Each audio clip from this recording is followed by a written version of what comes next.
ഖമറുദ്ദീൻ ബാപ്പ, നീ ബാഗ്ദാദിലെ സേനാനായകനായതുകൊണ്ട് മാത്രം തൃപ്തിപ്പെട്ടു എന്നുണ്ടോ? ബാഗ്ദാദിലെ സിംഹാസനത്തിനുകൂടി നീ അവകാശിയാവണം. ഞാനും അത് ആഗ്രഹിക്കുന്നു ബാപ്പ. അതിന് നീ റോഷൻ രാജകുമാരി വിവാഹം കഴിക്കും.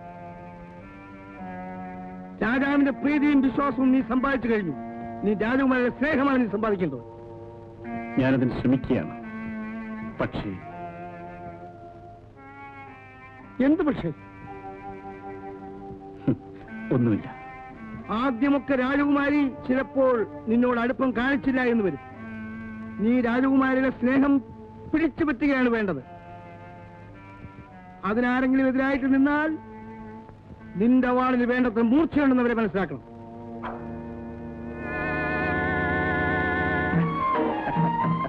ഇതാരുടെ വീടാ? ഞങ്ങളുടെ വീട്. നിങ്ങളുടെ വീടോ? എന്താ ഈ പറയുന്നേ? എന്താ മോനെ, നമുക്ക് വീട് മാറിപ്പോയോ? ഇവിടെ എന്നാ ഇങ്ങനെ ഒരു വീടുണ്ടായത്? ഇത് വലിയ അതിശയമാണല്ലോ. ഒരു അതിശയമില്ല. അന്ന് ഞാൻ സാമ്രാജകുമാരിയെ രക്ഷിച്ചതിന് രാജാവ് സമ്മാനമായി തന്ന പണം കൊണ്ട് ഈ വീട് മാറ്റി പണിയിച്ചു. എടാ അബൂബക്കറെ, എന്താ? ഞാനൊരു കച്ചവടം തുടങ്ങാൻ പോവുക.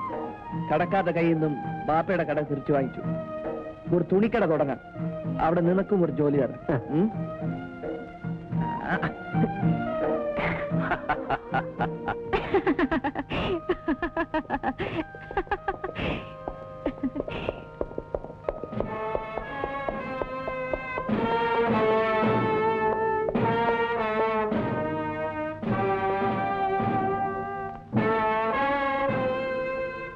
അസ്സലാമു അലൈക്കും.